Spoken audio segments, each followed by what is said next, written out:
Hi, my name is Chen. In the era of digital photography, safekeeping your images is a real issue. In the days of films, you literally have to throw away your film or prints to get rid of them.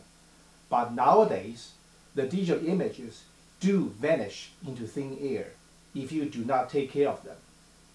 The following video is an expert of a presentation I gave to Texas Professional Photographers Convention 2013 meeting, in which I gave the tips, the good practices, the tricks, and basic knowledges in safeguarding your files. Reliability is what we like to achieve first.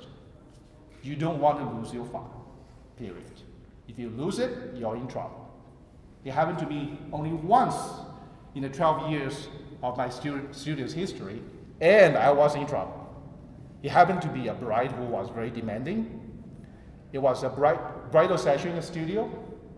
The memory card corrupted, so I couldn't download her file. So I called her and said, I'm so sorry, this never happened before. Please come by for a retake of the bridal session. And she said, well, I spent my money on my bouquet. I need to have it remade. I said, okay, well, give me the bill. So she came back with a bouquet, weighs about 5 pounds, with those tiny, what you might call it, small flowers, white flowers. Each one costs about $15. And it's in the center of it, a rhinestone for decoration. So that bill was about $200 a bouquet. All right, so missing your files is once too many. You never want it to happen. The next thing is efficiency. We have a lot to do. It's our job, but we also want to spend time with our family, don't we? So you want to do things quickly. You don't want to waste your time. Flexibility is the next focus. We want things to be flexible so it can be redone or undone with great ease. You don't want to waste a lot of time when the client is not happy about certain things. You know, can you change this and that in some way? I have a request from a bride once. You know, after the wedding album was late, she said, everything looks great, but I do not want to see the face of that bridesmaid. Something happened. Okay, so it didn't take me too long to change that because I use flexible way to edit the wedding album. All right. From the hardware point of view, your workflow goes through that 3 stages. The camera, the memory card, and the hard drive. Some good fellow mentioned to me tethered shooting early on today. So if you have a tethered shooting, you bypass that memory card stage. Then you have a Wi-Fi which transfers to your hard drive directly, which is not a bad idea. So it can almost be used as some kind of backup. Okay, but you will see in today's presentation, everything has a claim data and everything has a reality. So this is the apparent workflow, but this is the reality. The photographer has to manage those things, okay? So that better be a person know what he or she is doing. The first thing you need to know is your equipment. So when we talk about memory card, let's start with the memory card. A typical debate: compact flash versus secure digital. Show me your hand if you're using compact flash. All right, secure digital. All right, it's about half and half. So what are the pros and cons of these 2 different kinds of memory card? These are the current state. The compact flash is a choice of more professional level cameras. The fastest one is getting to be that 1,000 times. We often see that how many times. What does that mean? That means that many times 150 kilobytes per second. So if you have 1,000, you take 1,000 times 150, then you get about 150 megabytes per second, which is very fast. The largest of the compact flash card now is 256 megabytes. Well, that is mind-boggling.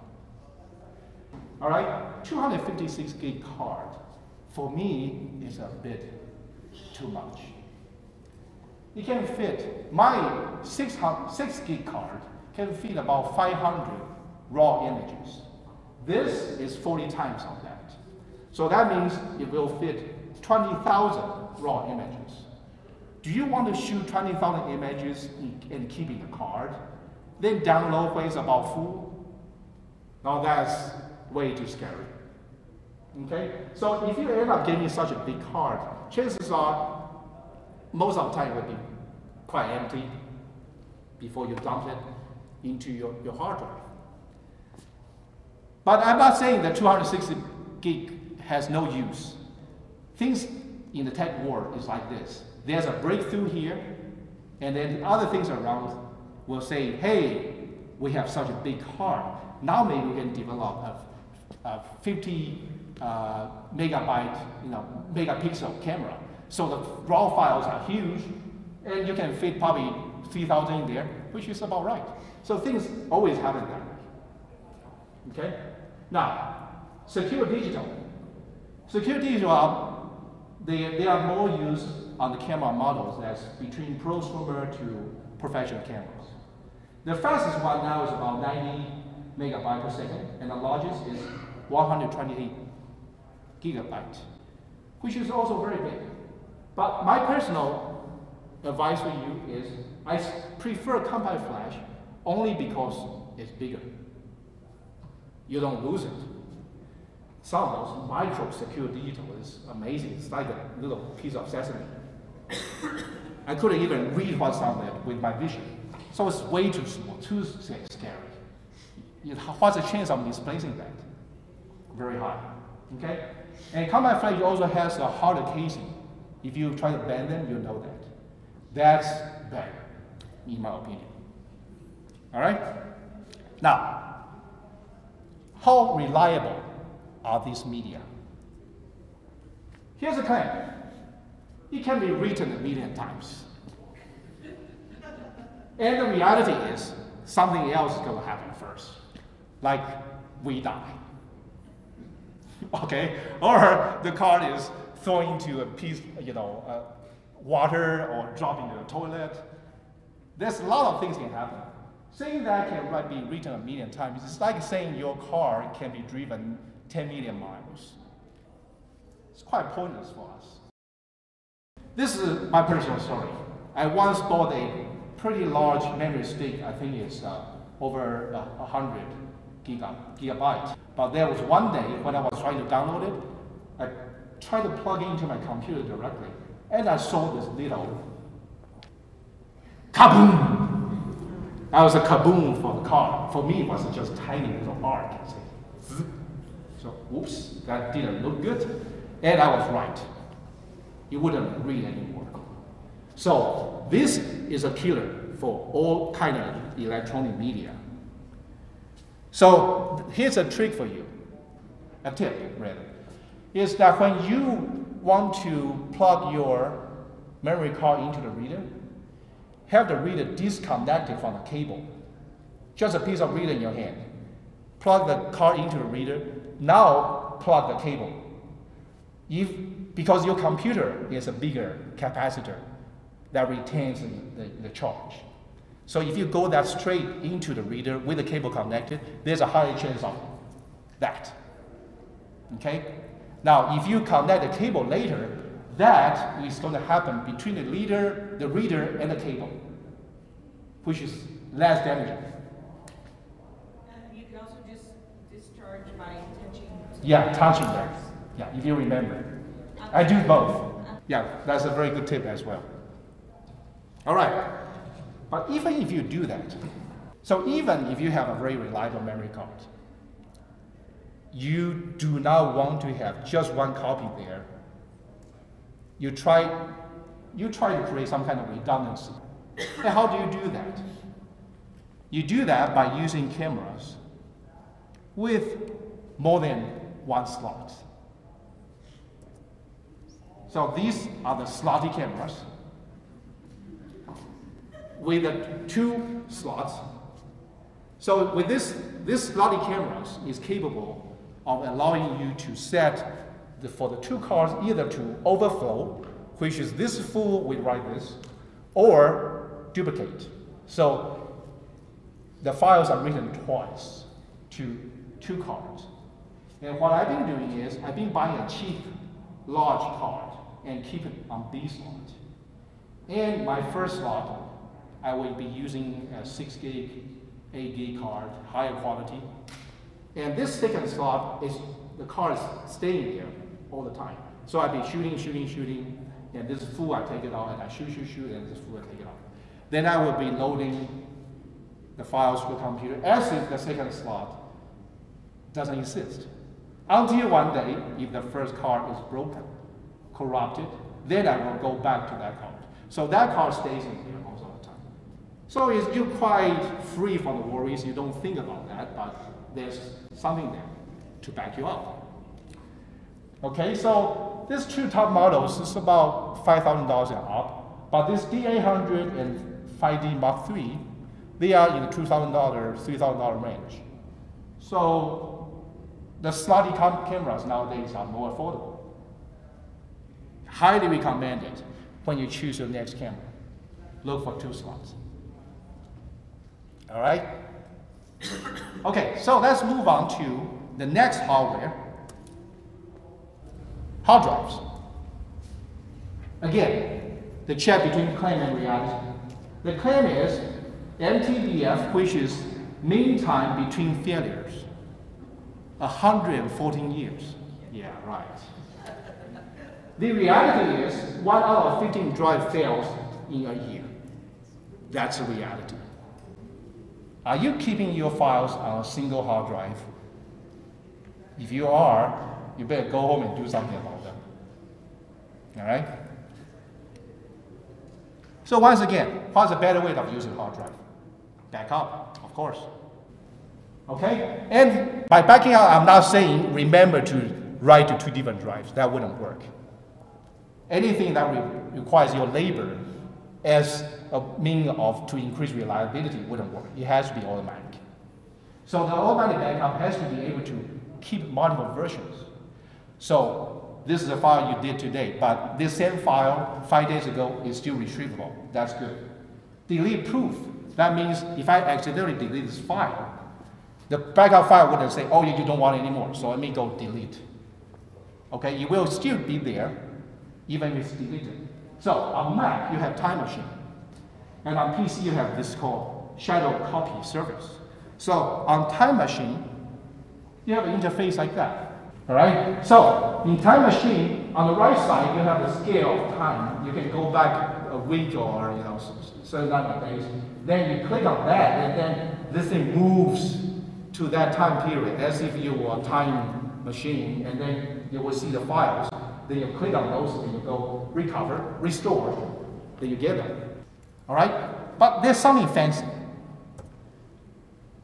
It's called RAID. That's pretty good stuff. Show me your hand if you're using RAID.